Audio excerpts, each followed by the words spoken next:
Hey, y'all. Guess what? It's episode 10 of Consignment Chats. Y'all come join us. Today, we're talking all about how to deal with consignors themselves. You know, you get those good ones that are just so sweet. They respect you. They know that you are the expert and you know how to do the reselling. But then you always have those that are going to test your patience. Those that come in with the tough questions, the tough responses. How do you handle that? We've got a ton of great suggestions. We talk about specific issues that you're probably going to come across at some point or another. And we give you the tools to handle it. Come on in, episode 10. Chat with us. Come join Libby, Molly, and Tiffany, the ladies of Consignment Chats, where we talk about all things consignment. Hey, everyone. Welcome to episode 10 of Consignment Chats. Our main topic today is a good one we've gotten some feedback on, one that can get very fun, maybe even a little dicey, is how to deal with consignors. But before we get into the good stuff, the nitty gritty, not to say our weeks aren't good either, let's talk about our week.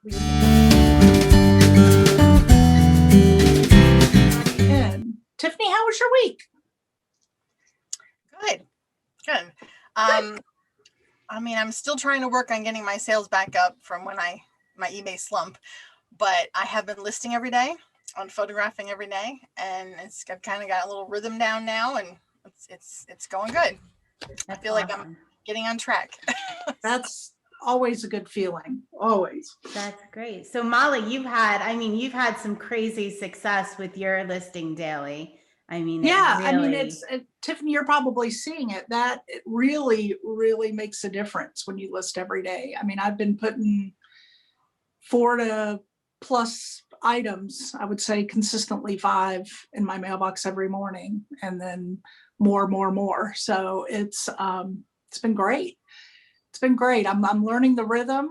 Got my husband on the rhythm, so I guess we kind of melded into my week there too. So we're just, I've got a little easy flip through it all kind of thing. So I'm able to get, my minimum was 5, but I've been getting more like 7 to 14 items a day, which has been phenomenal. And I got another exciting thing to say. I'm growing up, y'all, because of all of this. And I ordered, with Libby's help and recommendation, a steamer. And in my mind, I was going to get the little handheld, but I was recommended, you're going to regret that purchase. Get the biggie. So I got a Jiffy. Oh, we can link it here so people can see it. I'm so excited. I got this beautiful wool Ralph Lauren coat that was wrinkled, and I have a mist that I spray with that I got. It doesn't really work as well. So I finally ordered my steamer. So I'm excited. Maybe I'll give y'all a little reveal when I get that and it comes in, because it's due Monday. But I'm so beyond excited to grow up into a steamer. I think it is going to be like a game changer. I've had the same one since I opened my store, 9 years ago. I've had the same Jiffy Steamer J2000 because Molly made me look up the model number. And I was thinking, I don't know how somebody sells clothes without one of these. Like, I can't fathom the extra work that goes in. Well, and unfortunately, there have been a few items that I've actually ended up just putting up wrinkled. And then there's also some items that I've had that have sat in the back of my stock that I'm not putting up yet because I love it. I don't want to get rid of them. I think they'll sell, but at the same time, I don't want to pay for a dry cleaner. So this is going to be the game changer. So that's really my exciting news. Yeah, that's my exciting news. Well, it's so funny that you mentioned that because I just got one too. No, you didn't. Did you really? I did, but mine was free. Well, not free. I have to pay for it, but it was consigned with me, and I decided to keep it. Oh, there wow. What kind? And it was brand new in the box. It's a handheld one. I'm not even sure the name, but I will pull it out. But it's a nice handheld. And I used it for my photo background because I got this photo background stuff for Christmas. The sheet, and it came wrinkled. It's like, that's not good. So I've used it on that so far. I haven't put my mannequin up yet, so I haven't tried it on the clothes yet, but Well, that's good, because then we can actually link two different options for those that don't have space for the floor one, Sure. or space or budget for the floor one. Then we'll have some handheld. Yeah, So try it on some clothing so we can give some feedback on that. And if it's a good one, we'll I will. put it in. And I definitely don't have room for a floor model or whatever. Yeah. Mm-hmm. I didn't want to have room, but I'm going to make room for it. So I'm real excited to. Well, it probably has the same footprint, honestly, as a handheld one, but it can double as a clothing rack. So I don't know that it takes up that much space. The footprint is fairly small. It's smaller than like 12 by 12. Well, I think that we definitely need to throw up some pictures here. Yeah. All right. We will. And We will. not the steamers. We will. Libby, how about your week? My week was super busy. Oh my gosh, where do I even start with the week? So Molly and I are looking at doing our first live sale. And by the time this episode airs, I think we will have already completed our first live sale. Yes. Right? Yes, we will have. Yes. So we've been in the consignment chats community on Facebook, asking people for advice and updates, and what works for live sales. So that's been a real focus. And we've recently launched the Conshy boutique within our store, which is like a group of curated items. So we've been organizing that. So that's really been kind of fun as we shift our focus a little bit. And as per Kathy's advice, if you haven't listened to episode 9 with Kathy, episode 8 with Kathy, she talks about being able to market specifically to your target audience if you're a variety seller. So we really took that to heart, and we're kind of reworking things a little bit. So yeah, it's been busy, but it's been so productive. Yeah. Oh, yeah.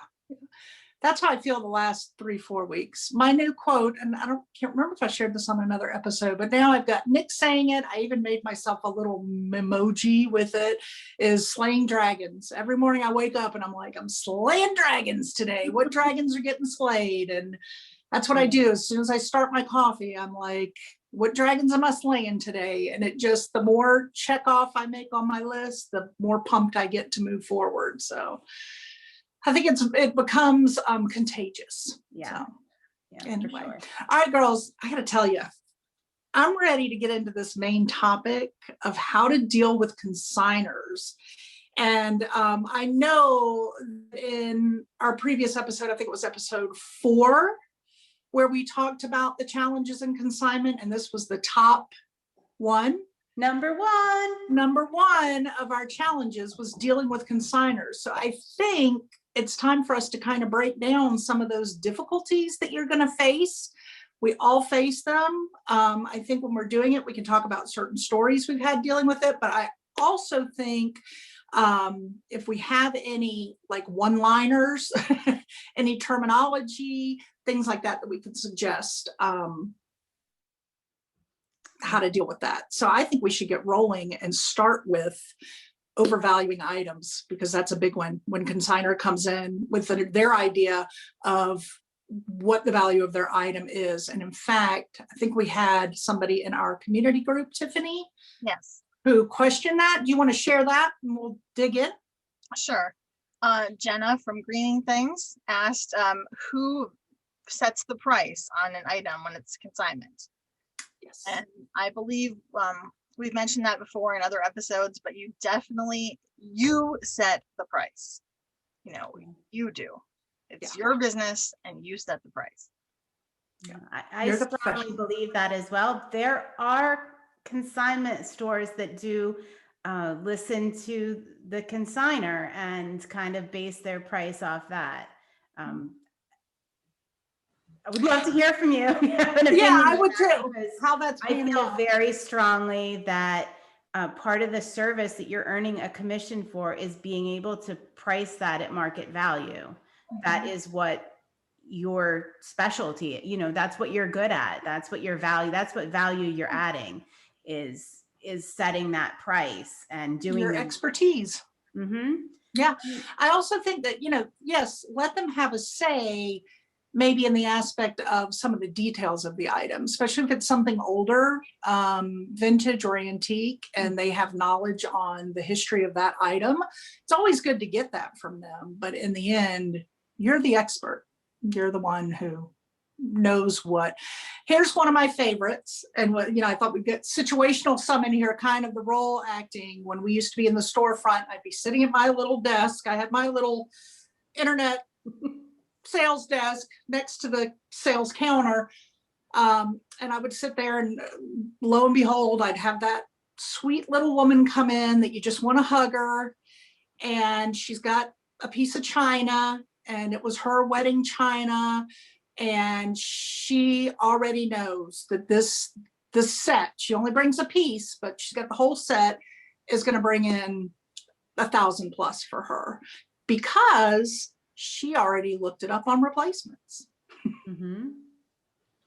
Right. So how do you handle that when those people come in? Because they've already done the research. They went on replacements. That's always the big one. I hear that all the time when it comes to those kind of things. And they know the value. Right. So the first thing I usually say to people like that, and you have to love some of these consignors, especially the little old ladies. I mean, oh my gosh. I just want to hug them. I want to hug them. You have to be kind of delicate. Sometimes you have to be kind of delicate with it, and just explain. Like, a lot of times we've had people come with an eBay printout, like a printout from eBay. Look, this is selling for, I'm going to use that $1,000. So it's just kind of backing up a little bit and saying, I understand. Thank you for doing the research. This is really helpful. But I want you to take a look here. This is what somebody's asking for it. So what we're going to do is we're going to look and see what it's actually selling for and what it's not selling for, because I could put up a Beanie Baby and ask $1,000 for it. I could ask whatever I want, just because, for your toothbrush. Yeah, right. Just because somebody's asking 1,000 does not mean it's selling for 1,000. So kind of just getting that basic explanation out there and saying, we are going to research what it's actually selling for and what it's not selling for. Yes. And my training is in researching the actual selling price of that item. And sometimes that's a red flag. Sometimes you want to say to that person, you know what, I understand you think this has a lot of value. I don't feel comfortable taking this right now. Maybe you want to take it back, think about it a little bit, do a little more research. And, you don't want to take something and have that person disappointed, because that will come back and bite you for sure. Big time. Yeah. And that just made me think of something else that I've done with people. I think about the poor one woman that came in with all the dolls, and I broke her heart and sent her out in tears. Yeah. But things ebb and flow. And so that's the other line you can use when saying that right now, the resale value for this, and that way you're not necessarily breaking their heart and saying, oh, it just isn't going to sell. But right now, that resale value in that market isn't there for this item. However, if you want to hang on to that and check back with me, 6 months, a year from now, these kind of items, their resale value can ebb and flow. And so it may hit again. Unfortunately, and I've read many articles on this since being in the consignment business, because we learned it our own way, because people would come in with these beautiful China patterns or things like that they got when they were, and they're gorgeous, but they would typically 99% of the time say, I've asked everyone in my family, my nieces, my children, my grandchildren, nobody wants it. So what am I going to do with it? That right there tells you, and that I read a whole article on this, and I actually went back and forth about a year and a half ago with my cousin, because she very much values the older stuff. And I said, she was very offended by an article about this. And I said, you have to look at it from a business things. I understand your heart and value in those items. I have some of those myself from our family history, but people don't want it. And I know that's hard, but you can't get mad at the businesses for stating that, because there's just not a market for it. If your children, grandchildren, nieces, nephews, if they don't want it, I mean, what do you say? It's hard. It is very hard sometimes. And one of the other things you can kind of do when you have a situation like that and you're dealing with something difficult is to say to the person, you know, I understand that, but I don't, because they have a tendency, they will get mad at you. They, you know, you do take a little of the blame there, and just put it back and just say, you know, I don't control the market value of items. Like, we just look it up.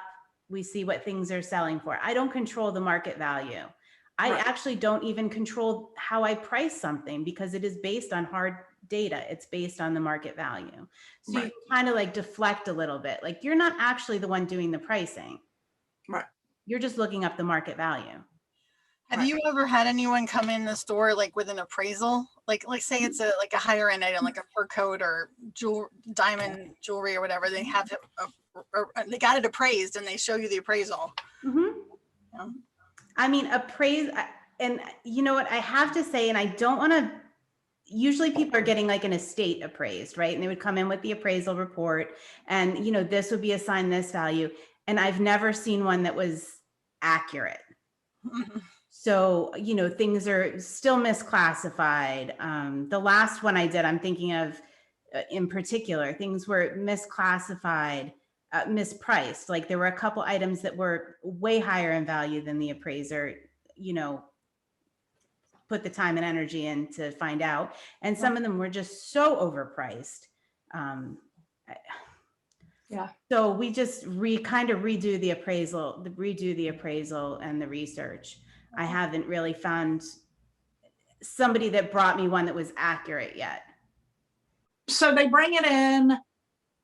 It's got a little bit of value. They don't back out of consigning it. They decide, no, I really want to do it. They bring it, and a week later they come back and they have consignor's remorse. They want it back.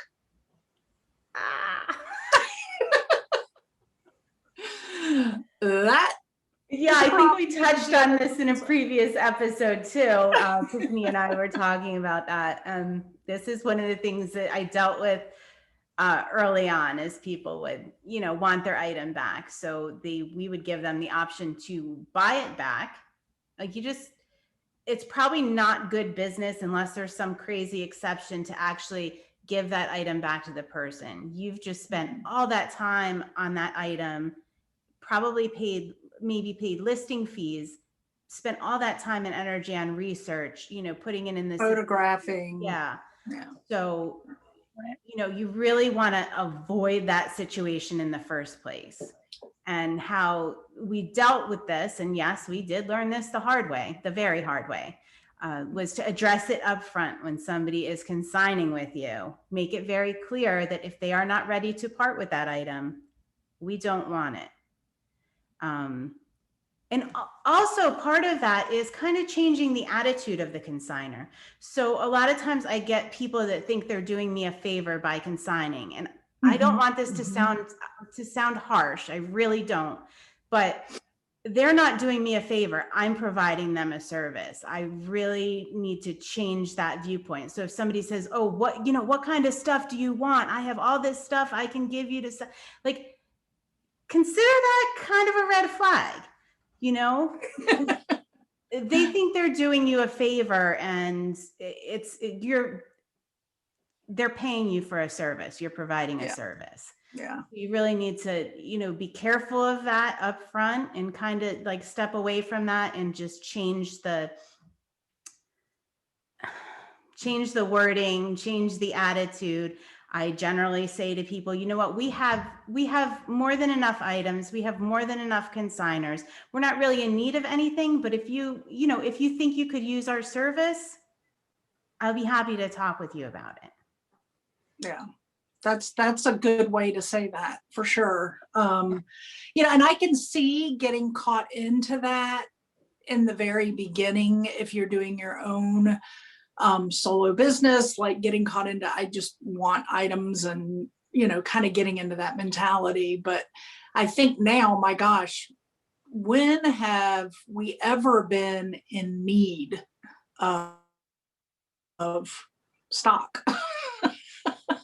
Right. It's always the opposite. We have so much that we are more specific and don't, you know.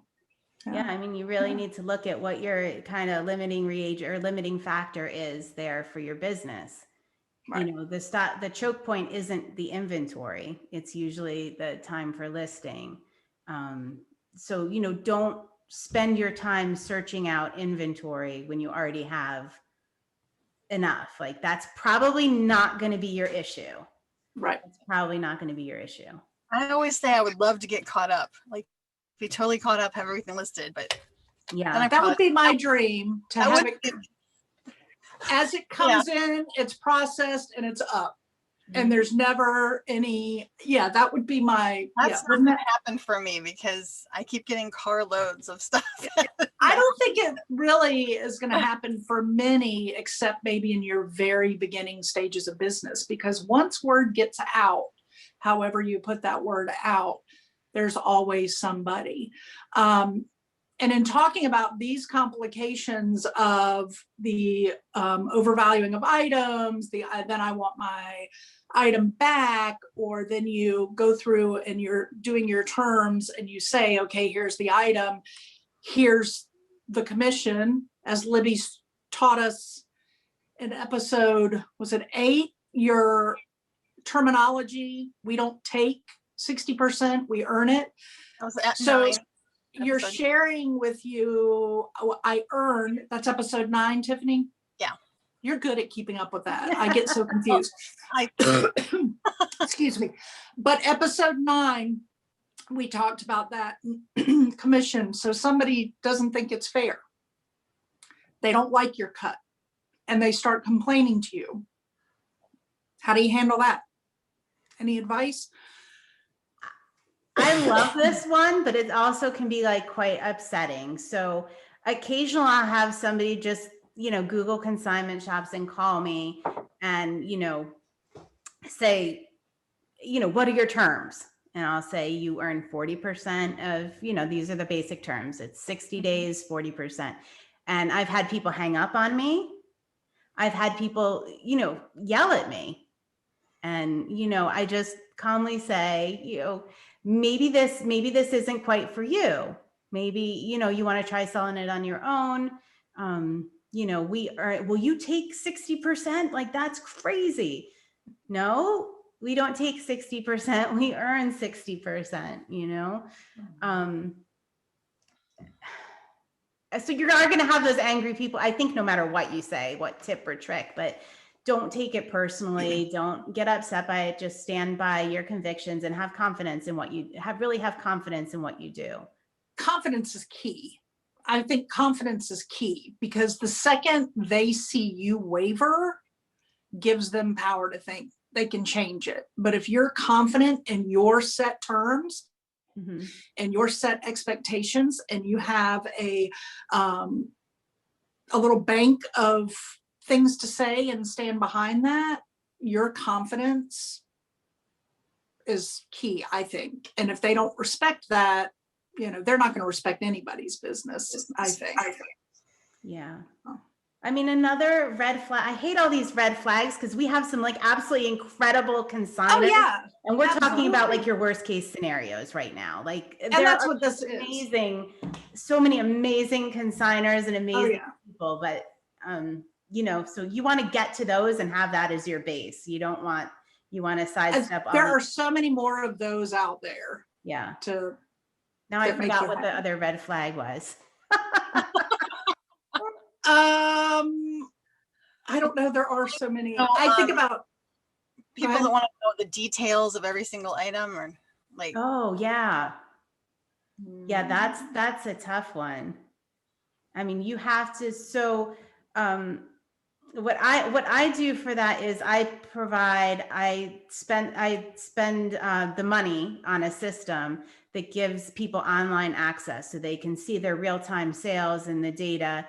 And I do refer people back to that. You know, if you have questions, please, you know, log on to that. That's why I use this software. I'm a small business. I can't afford to be answering, you know, if I have to get a little rough, I can't afford to be answering the phone and taking time away from, you know, selling your items so that I can answer individual questions. If you need that kind of service, I don't think this is going to work for you.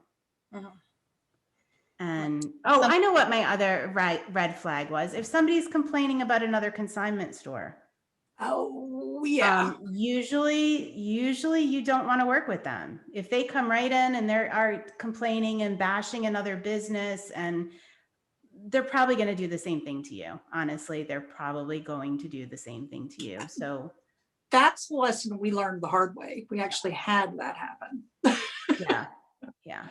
We actually had that happen. So here's my other part of this. When you're dealing with all of this, because there is so much fun in it, and you meet some amazing people and build some amazing relationships that can be lifelong as you're going through these things. Because as we mentioned before in previous episodes, consigning can be more emotional than I ever realized when people are consigning their items. But I feel like one of the best things that get you through those tough times, aside from having your arsenal of phrases and words and your confidence in your terminology, is a core group or a core friend or a core group of friends who you can air that out with.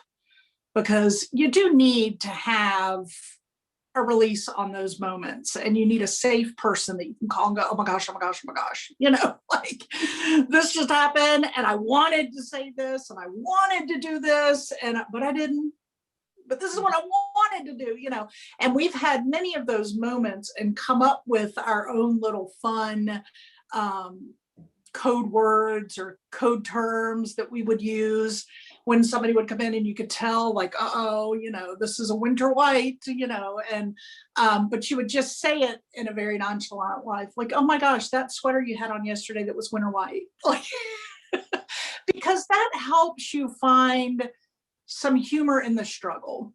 And I think that there is a lot to be said for, and I think that's a lot of what community is about, and being in groups is finding that safe person or people. And in doing that is where we came up with, I think of our friend Polly. Polly is the great one-liner. She'll come up with, she can word things. I could get really bad right here. I know we try to keep this rated G, but sometimes you just got to get into it. But she can sit there in the kindest way and tell you to kiss her bleep. And you're just going, okay, yeah. But the way she words it is beautiful. And then later you get home and you're like, wait a minute. I think she told me to kiss her bleep. But I highly recommend a person or people that you have, your little tribe of people that you can trust, that you can get that, whether it's your spouse, whether it's a sibling, whether it's, that knows it'll never go beyond that. And maybe I'm wrong by sharing this, but I have to say, if we're getting real in this process, those headaches can really drag you down and depress you, but having a fun group of people to let it out with. And I've seen people kind of like complain on maybe their business page or something like, can you believe this person did that or that? Yeah, I would say that's Don't a definite do it. no. I mean, things are going to happen, but you don't want to publicize that they're happening. Come over to the consignment chats community and kind of air your grievance. You'll have people to kind of. And just always remember, when you're airing your grievances, you're airing them for support, release, but also to find the answer of how to deal with it. Not to continually let it be an issue or a complaint or a woe is me, but, to find that, now, how am I going to move forward with this? And that's what we're here to help you do. Those things are going to happen, and how are we going to push forward and through it? So. Yeah. Do you think anybody's going to want to consign now that we did this? Oh, I think so. Because like we said, I mean, we learned the hard way, so you don't have to. Right. We're trying to help you not make them. Although, sometimes learning the hard way, I always say, is the best way, because then the lesson really gets in you. Yeah. But these are just some good suggestions. I think. So anything else on these terms that we can think of? I'm kind of like looking over the list right now. Oh, did we talk about this? Because you're real good at this, Libby. Don't be afraid to fire a consignor. Oh, yeah. So, I mean, you kind of talked about it, but not so directly. yeah. So this is a little, well, I thought it was a little controversial. I had listened to Tony Robbins and he was doing a thing about how you need to fire customers. His whole thing was like, sometimes you just need to fire a customer because they're not valuing your service. And when they're not valuing your service, it brings everybody that does business with you down. And I was like, yeah, I don't think I'll ever do that, but it sounds interesting. Well, wouldn't you know, like the next week after hearing that, I had somebody very, very difficult that was, you know, just putting me through the ringer, let's say. And I'm like, I think I'm going to try this. And I fired them as a consignor, and it was so freeing, but at the same time, that same person came back to me and is one of my biggest fans. So, I mean, it works just like he said it would. Like, I wasn't mean when I just said, you know what? I don't think this relationship is going to work. I'm not providing the kind of service that you're looking for, or the kind of consignment that you're looking for. You know, maybe, you know, you want to, you know, try out a couple other things. I just don't see this, you know, this working. My terms aren't in line with what you want. And it worked. Wow. I can't wait to try it again, but I haven't really had any problems. No, I'm just kidding. Wow. I've run into some of that with it working in an event. I used to be in the event industry a long time ago, and we had where our events are very volunteer based. You know, you can't really put on the event without volunteers, and we had to deal with, you know, how do you fire a volunteer? You know, but sometimes you just have to. Like, You do. You just have to. I mean, people, they can have all the good intentions in the world, but if you can't work with them, you just have to. Yeah. Yeah. It's hard. Out of all that we discussed today, I think some of the biggest takeaways for me that we discussed are clear and concise terms, which we broke down terms in 2 other episodes earlier, and confidence. I think those to me are the 2 biggest for me, that I think if I were new to this, listening to this, I would walk away from this going, okay, I'm going to leave out here. I'm going to make sure my terms are solid. I am confident what I have. Oh, and have a little arsenal of terminology to use. Those are probably the things that I think people can walk out with this. Right. And Absolutely. you could have that contract like we've talked about before. You have that contract, and that should give you confidence. This is my contract. This is what my terms are, and I can do this. This is what I do. Yep. Again, we want to just reiterate, please do not think this was all negative. It was just real life consignment, wanting to touch base, give suggestions, and let you know that we're here for you. There is so much more good that outweighs that occasional issue, but it's good to pre-think about those issues and be prepared. But that is definitely not, we look at those now as stories we talk about and laugh about, but definitely not the bulk of what we do day in and day out. So I want to end on that note of our main topic, just to reiterate that.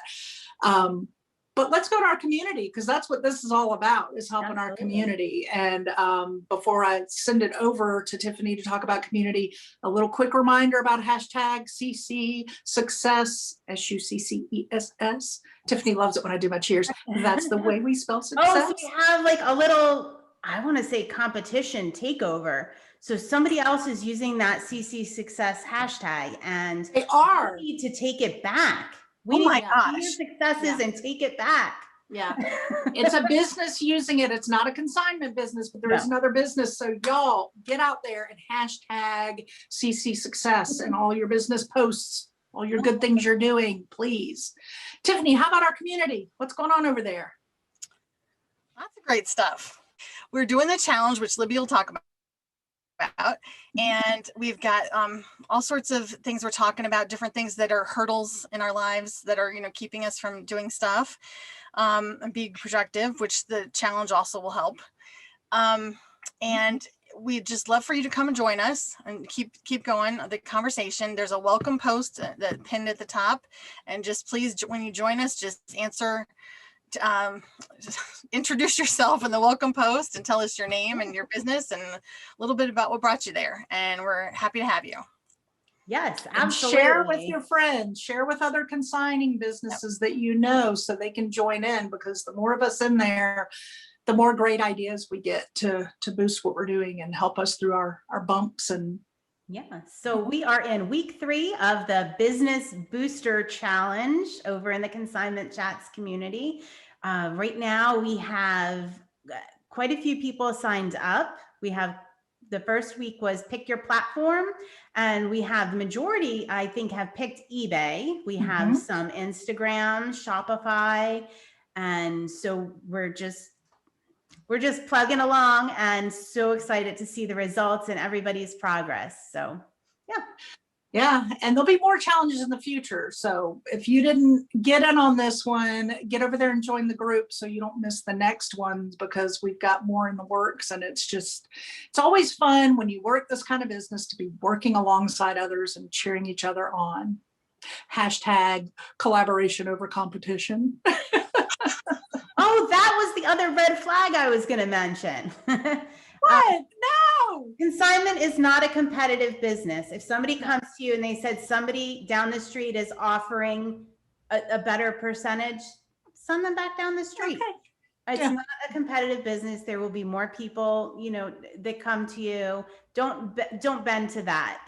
You're not in competition with the consignment store down the street. You guys can work together. There's more than enough to go around. So there's a good ender right there. I like that. So if you guys enjoyed chatting with us, hanging out with us, being with us, head on over to consignmentchats.com to find all ways to connect with us. And until next week, ladies, cheers. Thanks for joining Libby, Molly, and Tiffany, the ladies of Consignment Chats, as we talked about all things consignment. To learn more and keep chatting, find Consignment Chats on YouTube, Apple Podcasts, Facebook, and Instagram.